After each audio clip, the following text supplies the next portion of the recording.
Coming to you from the Deep South, this is the Blue Collar Leadership Podcast.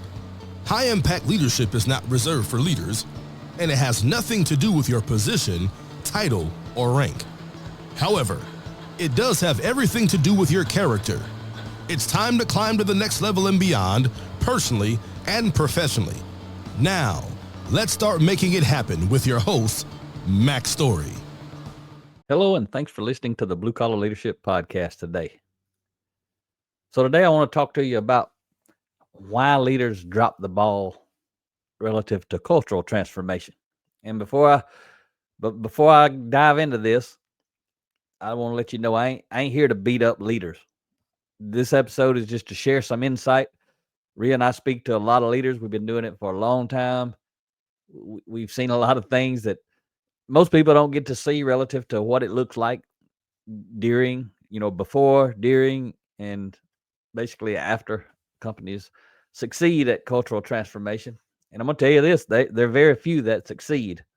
That's why I'm doing this episode on why leaders drop the ball. And again, the context is not to beat them up. So if that's the context, you take something I'm saying and you're taking it the wrong way. So I just want to go ahead and tell you that up front. I'm just going to pull back the curtain and share some of what we see. I'm not going to tell you any names or any person's name or any business location or organization's name.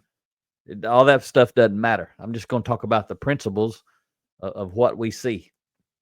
In this episode, earlier this week on Tuesday on my LinkedIn, I release a newsletter every Tuesday.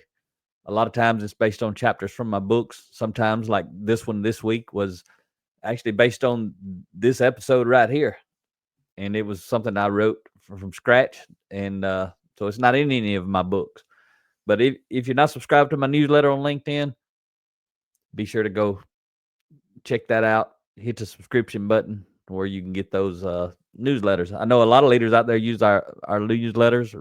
Rhea has one. I have one. And a lot of people I know, they use these each week to go over leadership content with their team. They use it as a training aid. They read it, they talk about it to provoke thought and raise awareness, that sort of stuff. But let's dive into the lesson. This one's probably going to be a little long anyway, so I need to go on and get started on it. And you're probably hoping that's what I'll do. So let's go. So many leaders have what it takes to begin a cultural transformation. However, few leaders have what it takes to stick with it. In simpler terms, they drop the ball.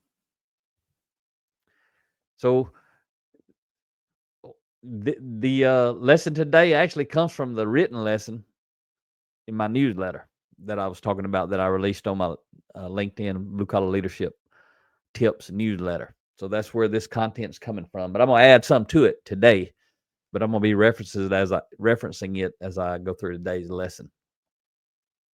So, in that newsletter too, I kind of want to set the stage for you. I included a video from YouTube there, which you obviously are not going to see it in this audio episode. But if you check out that newsletter, there's a video, and I'm sure if you're into football or college football, NFL, or even if you just watch YouTube and you watch some of the I guess you won't call them bloopers or funny moments in sports and that sort of stuff, you've probably seen one of these videos, and it happens every year. There's a player running down the field. He's done broke loose, headed to the end zone. All he's got to do is cross the goal line with the ball, and he's got a touchdown. And for whatever reason, every year seems to happen. It's been happening forever, and coaches talk about it, but it's been happening forever. That player running down the field, and for whatever reason, they drop the ball within inches or sometimes feet of the goal line. And they think they've got a touchdown. Everybody thinks they got a touchdown. Then they go back and they do the replay, and the player dropped the ball before he crossed the goal line. So I just kind of want to paint you that picture, because that's what this lesson is. I'm using that as a reference to talk about leaders dropping the ball. Kind of the same thing. They headed down the field, they making it happen, then they drop the ball before they cross the goal line. So that's the context. But why Why does that continue to happen relative to the football players at the moment? Why does that keep happening? It's a question that seems to get asked every season. No matter how many times it happens, no matter how many people talk about it, no matter what, it still happens. Players drop the ball before crossing the goal line. Leaders drop the ball too, even after being warned repeatedly. The same thing. The players, every player probably has to watch videos of that, and they laugh at it. They think I would never do it, but they do it. When it comes to cultural transformation, too many leaders are dropping the ball. That's what this lesson is about today. And there's a good chance if you know me, you've worked in an organization. If you met me in the organization, there's a really good chance your leaders drop the ball, because it's the most common thing. It's not that rare. Like the football player dropping the ball is pretty rare, but it happens every year. But not everybody does it every play, kind of thing. But relative to leaders who are really seeking cultural transformation, they want it to happen. When it comes to cultural transformation, too many leaders are dropping the ball. They don't want to, but they do. Their team members certainly don't want them to, but they do. So there's a strong chance if you met us inside of an organization someplace, heard us speak there, or your company's been doing some stuff with us, there's a good chance, depending on how long ago it was, your leader has dropped the ball. If it hadn't been that long ago, maybe they ain't got to the goal line yet, and you don't know if they're going to drop the ball or not. You waiting to see. They may think they're not going to do it, but they may do it. I hope they don't, but they might do it. So let's talk about the analogy of what I'm going to talk to you about versus the video. If you've seen these videos, if you hadn't, all you got to do is go to YouTube and type in, football player drops ball before end zone or at the goal line or something like that. You'll see them. They're all over the place. But imagine the leader being the leader in my story, being the football player running the ball down the field in one of those videos. So the ball represents the leader's team, the team that needs to be carried through the cultural transformation. The leader's got to carry them the whole time. That's what leaders do. And I'm specifically talking about the top leader. The top leader's got to carry the team down the field, which I'm saying the ball represents that. Without the leader to carry the team isn't going anywhere. The leader carries the team down the field, which represents the cultural transformation journey within the organization. That's what the field represents. Moving from where they are to where they want to be. That's what the leader does. The goal line represents success. A self-sustaining, high-impact culture from top to bottom and left to right. That's what every leader wants, and they know. They know it's going to be better if they do that. They're going to have a better team. The team's going to work better together. They're going to work better with the leaders. The leaders are going to work better with the team. The team's going to support customers better. They're going to have higher quality, better performance, everything. Everything's going to be better. Just like when a player scores a touchdown, it gets better for the team. They get 6 more points. Then if they kick the field goal, they get 1 more, or either run a 2-point conversion, right? But the goal line represents success during a cultural transformation when that leader's carrying the team down the field. High-impact leaders never drop the ball. That's what makes them a high-impact leader. They never drop the ball.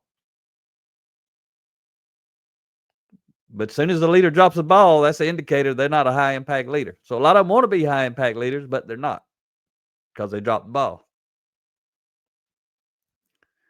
They hang on tight and protect the ball, ensuring their team makes it across the goal line. That's what high-impact leaders do. They hang on tight and protect their team. They don't let nobody stop them, and they surely don't let themselves stop them by dropping the ball, dropping the team. So initially, the leader picks up the ball, starts leading the team through the transformation, and starts heading toward the goal line. Rhea and I see this all over the place. All over the place, every year. New leaders, new teams, new cultural transformation. We love it. Then as these leaders start making their way down the field, at some point, they drop the ball. Stop leading the team through cultural transformation. We see that a lot too, every year. All the leaders who told us that wasn't going to be them, unfortunately, for most of them, they become that. So we're just chasing every year. We're chasing, or I should say searching. We're searching for high impact leaders. And we find them every year. Most often, though, they're not the top leader, they're someone else. One day, there's a good chance they're going to be the top leader. Even when their leaders drop the ball, these individuals I'm talking about, they don't drop the ball on their own transformation, on their own journey. But when a high impact leader or someone who wants to be a high impact leader drops the ball, because they're not really a high impact leader if they drop the ball. When they're carrying the ball, they look like a high impact leader, but then they drop it. So then it's obvious to everybody. But high impact individuals and high impact team players, they can also become high impact leaders too. And that doesn't stop them. They're going to keep carrying their own ball.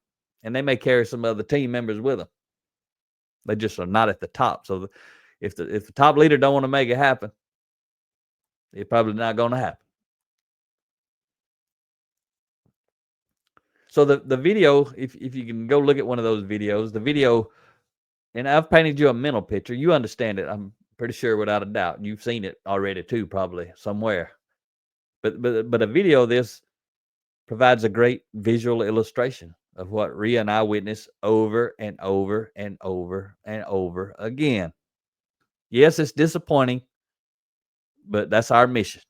We know we're going to be disappointed. A lot of people are going to disappoint us. But we're in search of those people who are not going to disappoint us, because they're the ones going to make our world a better place, individually and as a leader of others. But we see it over and over again when we're invited into an organization by a leader with a desire to transform his or her organization. The ones that we talk to, they always want our help and they always need our help. That's why we get the invite. They don't feel they can do it alone, or they don't want to do it alone and want to accelerate their cultural transformation within their organization. That's usually that's the kind of people that call us, the ones that don't want to do it alone, or maybe they don't even know how to do it, but they want it to happen, and they want us to support them. But then there's the other ones who kind of know how to do it. Maybe they've done it before, but they want to accelerate it.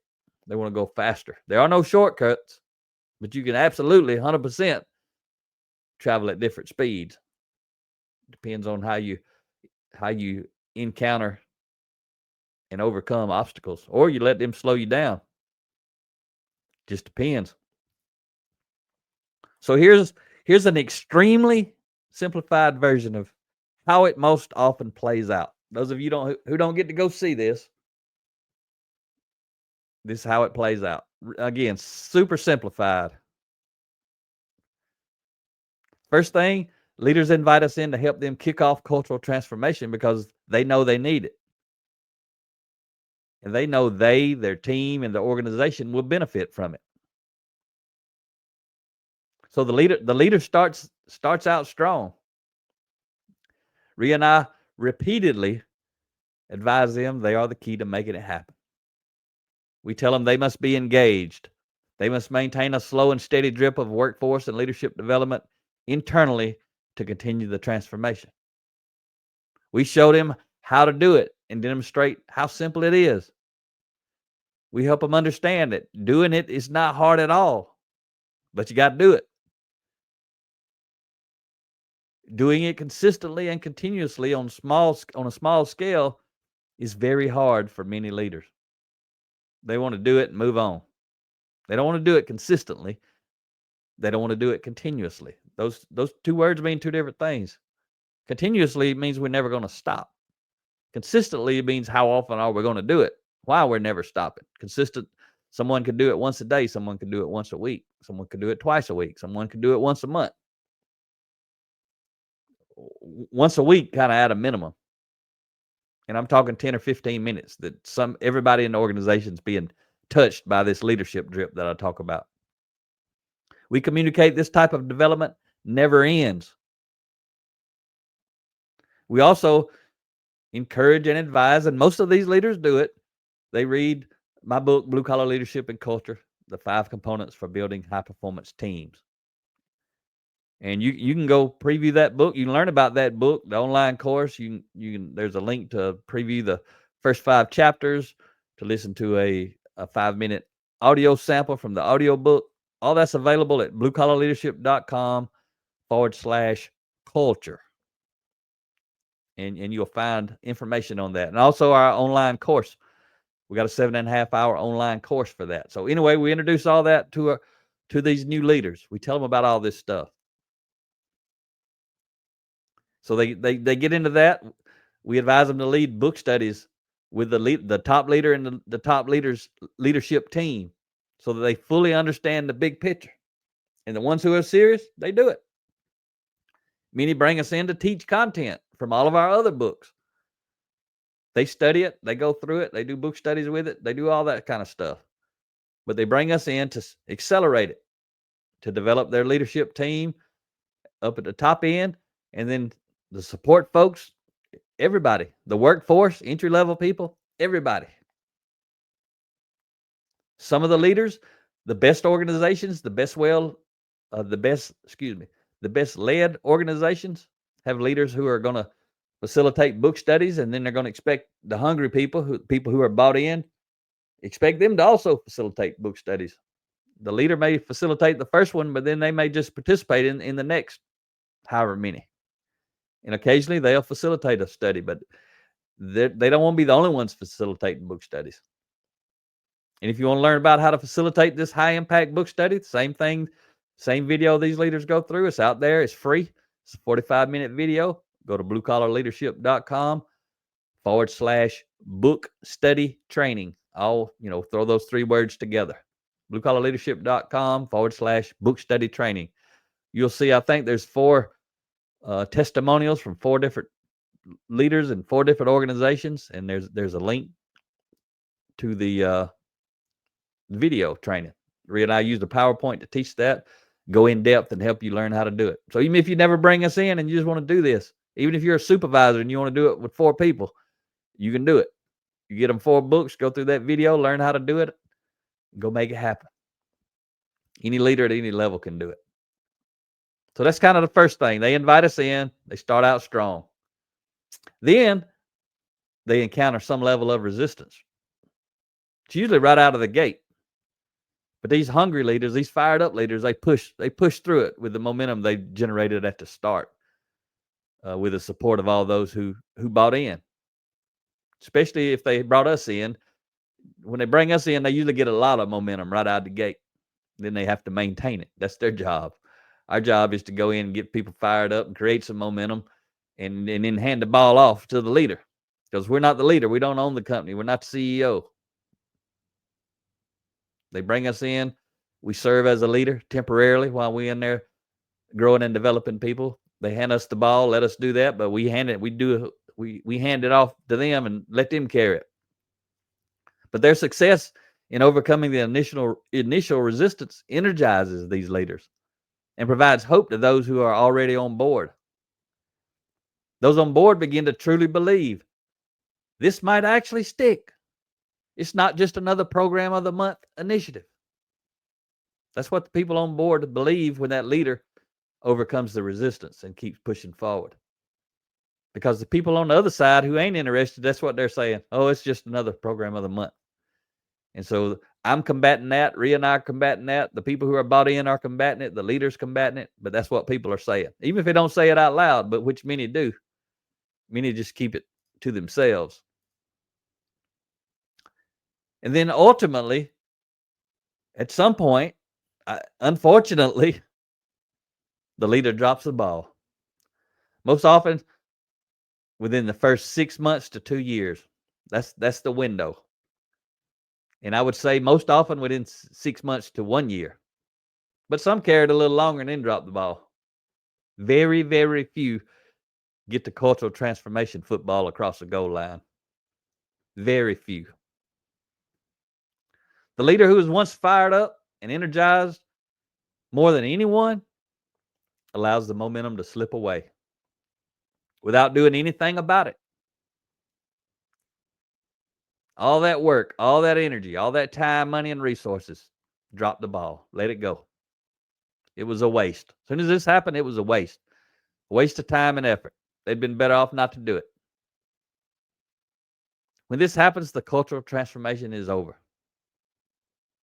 Those who were truly bought in, I mean like for real bought in, the high impact individuals who are not going to drop their own ball, the one they're carrying for their life,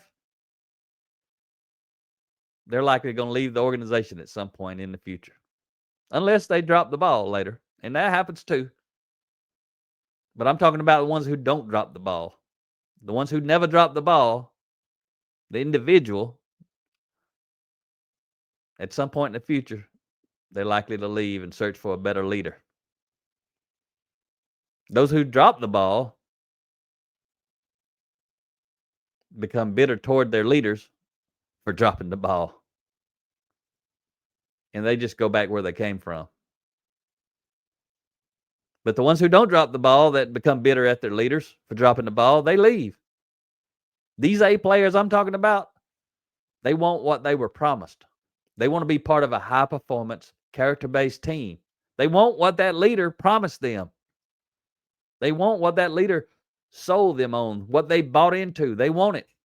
Even when the leader dropped the ball, they still want it.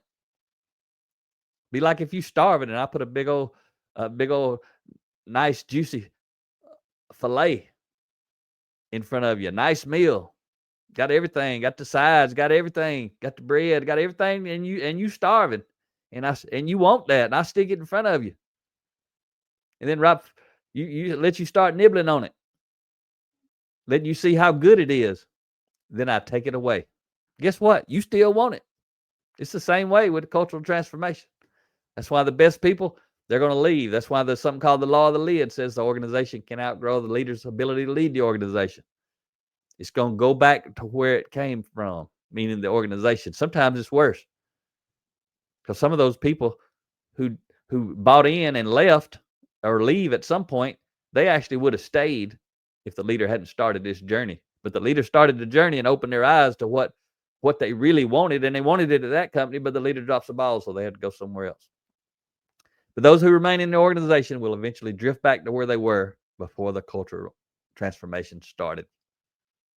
The organization slowly, and sometimes quickly, resets to what it was before the latest program of the month was introduced.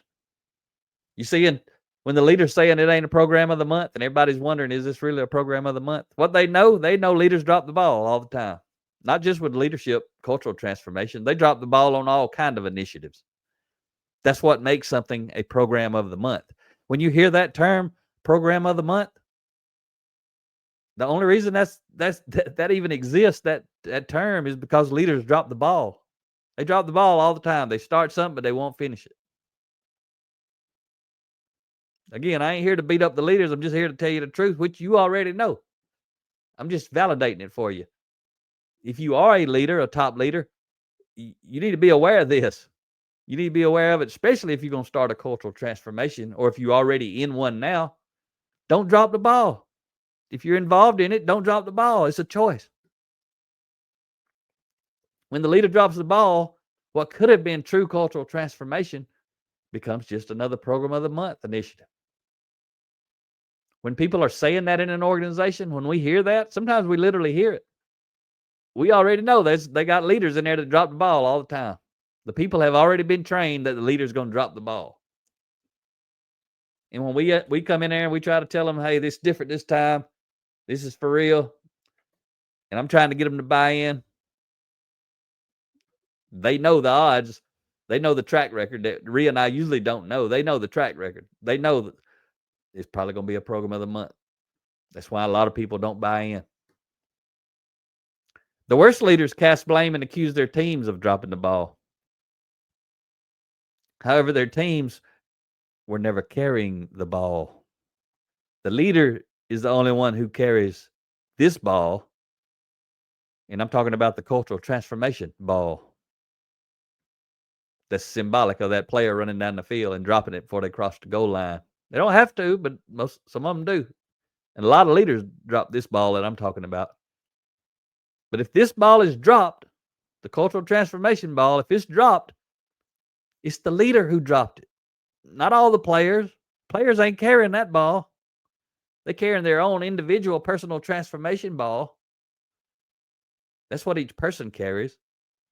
But it's the leader that's carrying the cultural transformation ball, because if they get it across the goal line, it's going to happen. If they drop it, it ain't going to happen. They're the top leader. They get to decide. They're going to carry it across the goal line or they're going to drop it. So why do leaders drop the ball? Why do leaders drop the ball? And if you've been following me for a while, you know most of my episodes are 30 minutes if it's just me talking, 30 minutes or less. But this one's probably going to go over. It's pretty in-depth lesson about this, but it's really not that in-depth. It's still just touching the surface. But why do leaders drop the ball? And I hope you keep listening. Don't let the length of it stop you. You just have to pause it, come back later if it's too long, and listen at one time. This is good stuff, especially if you're a leader or you're an aspiring leader. You got to know about this. So why do leaders drop the ball? The short answer is this right here.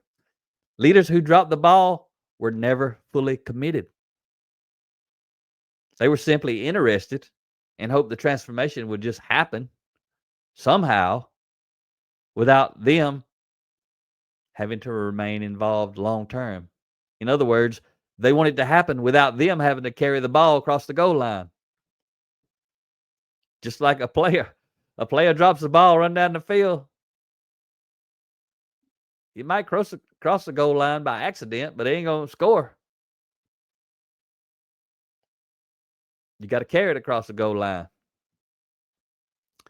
So here's what's going to make this a longer episode is I'm going to talk about the longer answer. Why do leaders drop the ball? So the rest of the episode is going to be more about the long answer. So just as football players are coached to maintain control of the ball until the goal line is crossed, Rhea and I coach many leaders to do the same when it comes to cultural transformation. We don't want leaders to drop the ball. We don't want to lead the transformation. It's fun, but we don't want to lead it. We can't lead it. We ain't going to be there every day. We don't own the company, or we're not the CEO at the top of the company. We want to be a resource supporting the leader. We don't mind come in and take the ball on the handoff while we're there, but when we leave, we hand the ball back off to the leader. You wouldn't believe how many people blame us for the cultural transformation not happening. They blame us because of what's in our books. They say it don't work. I'm going to tell you what, it don't work if the leader don't work. That's how it works. But they do what low impact people do. They look for somebody to blame. They blame their team. They blame the people. They blame us. They blame the books. They blame it. They blame everything. Ain't but one person to blame if cultural transformation don't happen in your organization. And I'm talking to you as a top leader. You got to look in the mirror and blame yourself. We want the leader to lead the transformation. They have to, or it ain't going to happen. We don't want the leader's best team members to leave the organization. We don't want to see the leaders lose trust with their team members, because that's what's going to happen when they drop the ball. Their team members know they can't be trusted because they made all these promises and got everybody fired up, and then they dropped the ball. That's why it's so hard. When you go into an organization where the leader has a track record of dropping the ball over and over and over and over again, that's what makes it so much harder to get buy-in. The leaders want to blame the people for being resistant, but they've been taught to be resistant because it's a flavor of the month, program of the month. I'm just speaking some leadership truth to you, folks. Leadership truth is kind of like a surgeon's scalpel. Might hurt, might sting, but it's meant to help. Especially if you're a high-impact leader, you carrying the ball right now. I don't want you to drop that ball. Or if you're an aspiring leader and one day you get to lead a transformation, don't drop the ball. But the team members who want cultural transformation within the organization, they don't want the leader to drop the ball. They want the leader to take the ball across the goal line. They want the leader to make it happen. And again, Rhea and I can't lead the transformation because we are only on site for limited amounts of time. Sometimes we only go there once. Sometimes we go there multiple times each year. Sometimes we go once a month for more than a year. It just depends. And sometimes those are the worst organizations, the one that have us in the most, because they want us to lead it. So they have us in there a lot, but the leader's not leading it. It needs to be a combination. And we teach them how to do it and what it ought to look like and all that sort of stuff. But they don't do it. They think they know better, or they just drop the ball and they don't do it. Best thing is to have us in periodically to motivate and fire up the team. And then the leaders do book studies in between with everybody at every level. And then have us back in, motivate, fire up the team about a specific book, and then they go do a book study on the book. That would be the best method. But the top leader can do whatever they want. If they want to lead the transformation and take the ball across the goal line, they can. If they want to drop the ball, stop leading the transformation, head in another direction, they can. And unfortunately, many do exactly that. Many do exactly that. So Rhea and I try to prevent the leader from dropping the ball by telling them stories of other leaders who initially had a great vision of what their organization could and should be. We tell them how those leaders eventually dropped the ball and what happened.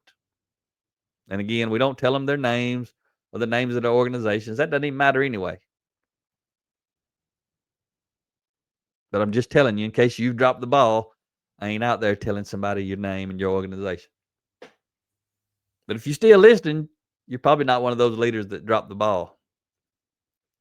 You might have fumbled it. You might have dropped it, but you chasing it. You trying to pick it back up so you can get across the goal line. That happens sometimes. Leaders don't just drop the ball and turn around and give up. A lot of times they kind of fumble the ball. They get to chasing it, but they give up before they can get control of it and get it back across the line. But we explained to them what I'm discussing with you in this podcast and what I shared in that newsletter earlier this week on my LinkedIn profile. If you're currently leading a cultural transformation, or if you get an opportunity to do it in the future, don't let what I'm describing happen to you. Don't drop the ball. And you've likely already witnessed leaders dropping the ball in your career. Don't be one of those leaders. You got to have a lot of character not to be one of those leaders. That's why everything Rhea and I teach and talk about is character development. So let's talk about what's some reasons leaders drop the ball. Why? Why do they do it? There are many reasons why leaders drop the ball. There's going to be a lot of them I don't tell you today because this ain't meant to be a 2-week course. Just some things for you to consider. So let's talk about some of these reasons. And they're in no specific order. Sometimes they happen. Sometimes there's multiple reasons a leader drops the ball. I'm just going to break them down for you, kind of simple. They don't want to work endlessly and relentlessly on transforming themselves, meaning modeling what they are asking everyone else to do, because that's what everyone's got to do. For cultural transformation, everybody's got to look in the mirror and transform themselves, change their values, get better. But there's a lot of leaders don't want to do that. They just want everybody else to do that. They want their teams to learn and grow. But the leader isn't willing to do it themselves. Or, as I said, not to do it endlessly and relentlessly. They might do it in the beginning, then they drop the ball, their personal development ball, their personal transformation ball. Not the ball for the cultural transformation. I'm talking about a top leader. They drop their own ball. They don't want to get better themselves. They want everybody else to do it, but they got to do it with them. They just simply aren't willing to pay the price themselves. So that's one reason. They drop the personal transformation ball, which causes them to drop the cultural transformation ball. Another reason, they can't overcome the resistance because they haven't developed themselves enough. See, when they drop their personal transformation ball, for many of them, that creates other problems. Some of the other problems may be why they actually drop the cultural transformation ball. So instead of looking in the mirror and taking responsibility for their lack of leadership ability, they look out the window and blame those who are resistant. Again, the reason I'm talking about is they can't overcome the resistance because they haven't developed themselves enough. These leaders don't have what it takes to improve or remove toxic team members. So the toxic team members maintain a greater level of influence within the organization, which derails the leader. We see this one a lot. We go in, we get going. We already know there's toxic team members. But when everybody starts to understand why they're toxic, or people learn more about character, they realize about the toxic team members, then they realize why those toxic team members are there, because the leaders allow them to be there. Then the leader loses integrity because they won't either improve or remove the toxic person. They can't overcome the resistance. The toxic people are the ones that are most resistant, and they allow them to stay. Let's talk about another reason. Each one of these reasons could be a podcast all in itself.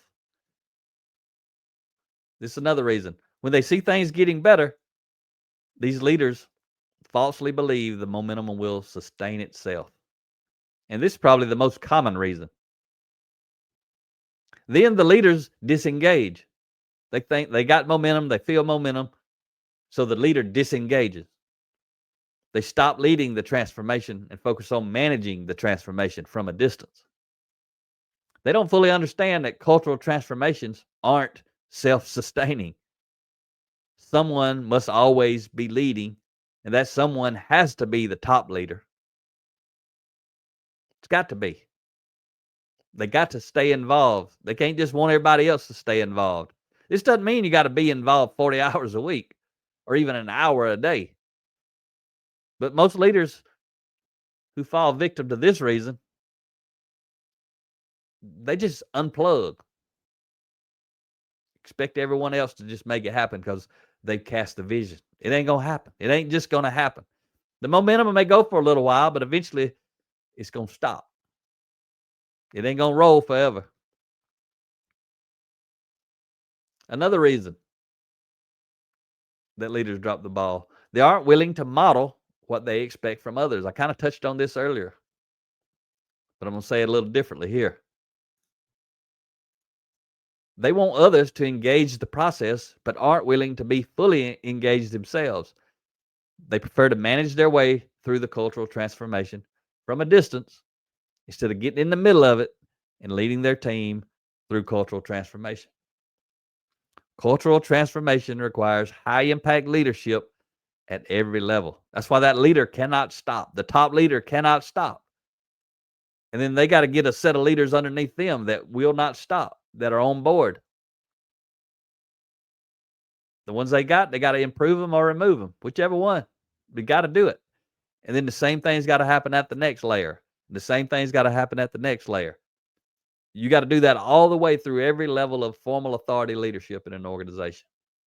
The leader can never drop the ball. Leaders got to be engaged to know that that's happening, to model what it looks like for everyone to stay involved, because he got to get each one of them to stay involved and stay engaged. This is what the best companies do.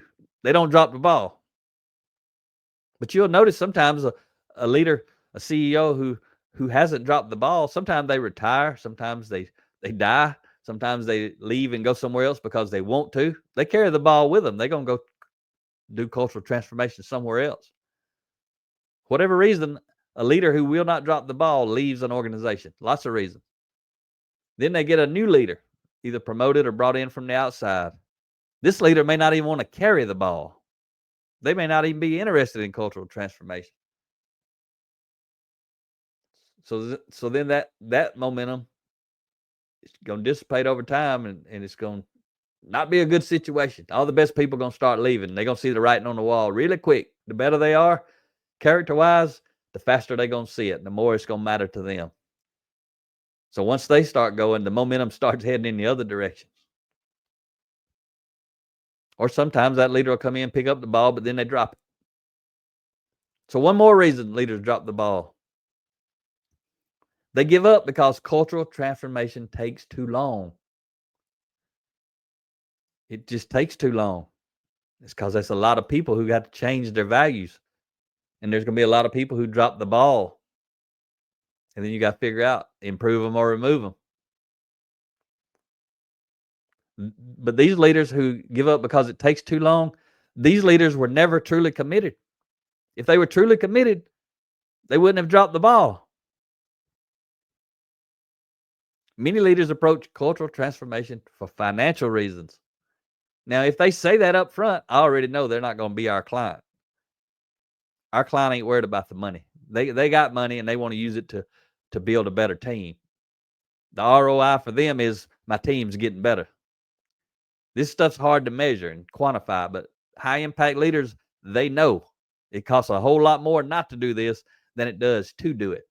And they're the top leaders, so they ain't got to worry about literal ROI on a sheet of paper somewhere with some math on it. They know they just need to make this happen. But that ain't all leaders. Some leaders, they're doing it for financial reasons, even if they want to be transparent about it. They'll drop the ball in a minute once they figure out how long it's going to take. But they want to be more profitable. These leaders usually give up the quickest because they don't see an immediate return. One more time, I'm going to tell you, don't drop the ball. When a leader drops the ball, the high impact, character-centered people know they now have a leader that isn't worth following. That's what happens to the high impact players on a team when the leader drops the ball.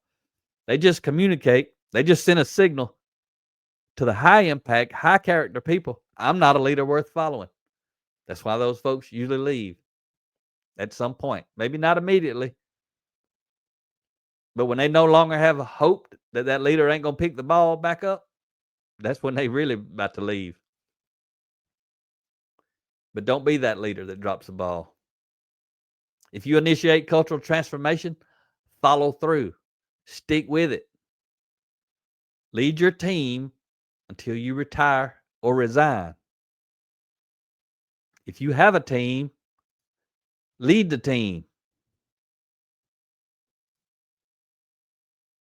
So know these truths relative to cultural transformation. Self-development never ends. If you want to become a better person and you're serious about it, that's why I've been reading every day since 2008. I ain't dropping the ball on my own personal growth and development. Self-development never ends. For the leaders at any level, workforce development never ends, whether it's character or competency. You got both. It should never end, but character definitely never ends. That's the lane that Rhea and I are in. Competency, it depends. If somebody's doing a simple job and you just want to teach them some basic skill, they learn it, they master it, that's all they need to know to do the job. The competency side of workforce development could end for a short term, but later these people are going to grow. Somebody's always growing, so character development, competency development within an organization is always happening. Leadership development never ends. If you're a formal authority leader, leadership development never ends. Not if you're a high impact leader.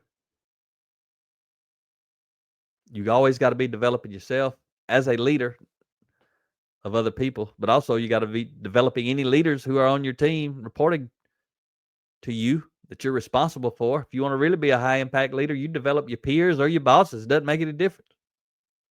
Character development. If you're in an organization that's not doing character development, they're not doing leadership development. They're teaching people how to manage if they're doing anything at all. Leadership development is character development.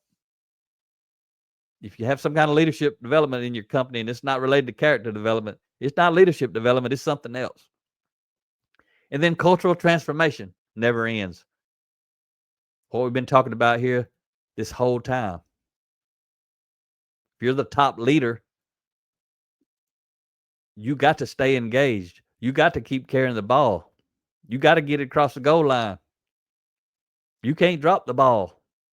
It never ends. You're never going to get there and say, oh, whew, I can stop. Man, I'm tired. I've been doing that for a year. Nope, you got to keep going. Man, I'm tired. I've been doing it for 5 years. Nope, you got to keep going. 10 years, 20 years, 50 years, however long you're there, it never ends because character development never ends. You're having people turn over constantly. You're having different issues come up, different relationships. Things are happening at home in people's lives that's impacting them psychologically. They change who they are and how they are. All kind of stuff happens.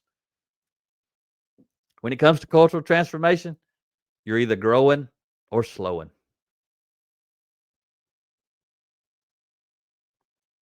Are you thinking about transforming your culture or enhancing your culture?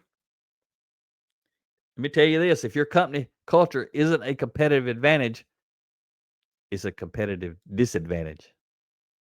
It's one of the two. Your culture is one of the two. And a lot of times people say, well, which one is it? Well, it depends on your competition. If they're better than you, their culture, then your culture is a disadvantage. If your culture is better than your competition's, then your culture is an advantage. But most of the time, people don't really know what the culture is in another organization. So high impact leaders are always trying to get better because it doesn't matter to them what their competition's culture is. What it matters is what's my culture in my organization. So check out Blue Collar Leadership and Culture, the 5 components for building high performance teams. If you're still listening to this, odds are you're a high impact individual. Whatever level you're at in life, if you listen to this, you bought in to getting better, helping your team get better, helping yourself get better. But check out that book. Go to bluecollarleadership.com/culture. If you're a top leader, I got a 7.5-hour course with a 30-page downloadable workbook. Go check that out on the bluecollarleadership.com page. You'll see online courses and learn about the Blue Collar Leadership Academy. Super inexpensive. And I can help you develop your team without even coming there. You guys can go through that together. Stop, pause, and listen, talk about it. But that book, that content is specifically for the top leader who's never led a cultural transformation, but is curious to find out what will be required, what to do, how to do it, why to do it, all that sort of stuff. So if you want to help your team perform at the next level and above, you got to make it happen. You can't hope it happens. You got to help your team make it happen. You can't drop the ball. Your team's counting on you to help them get better. Hope is not a strategy. All right? If you want to see this in a written form, you want to use this as a lesson, maybe to provoke thought, raise awareness with your leadership team, go to my LinkedIn profile, look at my newsletters. You'll find this one. Got a picture of someone kind of doing a handoff with a football. You'll see that on the thumbnail there. Hope you found value in this. I know it's a little longer than normal, and it was really hard just to keep it this short because this could be a week-long lesson. Every one of these points I've been sharing with you can be drilled down and deeper and deeper and deeper and deeper into all the development training that Rhea and I do support, helping that leader not to drop the ball. So be sure to reach out if you ever need some help. You just want to talk to somebody. My cell phone is 334-728-4143. The one I keep on my hip all the time. You need some help? Call me. I can be a thinking partner. I ain't going to charge you nothing. You want some help? We can talk about what that costs. Go check out my special offer on my bluecollarleadership.com page. You can get 300 books. $5,400, that's the cost of the books. Rhea and I come out and speak for free up to 2 hours in any of the 50 states in the USA. We basically want to set you up for success. We're going to come in, motivate, and inspire your team. Then you're going to have all the books. And depending on what size company you are, if you got more than 300 people, you may only have one book for one book study. If you got 30 people, you could get 10 books, and you'd have books for 10 book studies. all kind of ways you can do this. We got like 30-something books. Usually there's about at least 15 of our books that all organizations would be interested in. So lots of ways for us to support you. I just told you my cell phone number. Even if you don't want to do business, if you just want to talk to me about leadership development, personal growth, give me a call. Always open, but I ain't always available. Talk to you next time. Make it happen or someone else will. It might as well be you. Are you serious about taking your career and your life to the next level and beyond? Check out Mac Story's Blue Collar Leadership series books and others, now available on audio, along with paperback and ebooks at Amazon and Audible. Please visit bluecollarleadership.com to learn about Mac's books, programs, special offers, and more. Thank you for listening to the Blue Collar Leadership Podcast.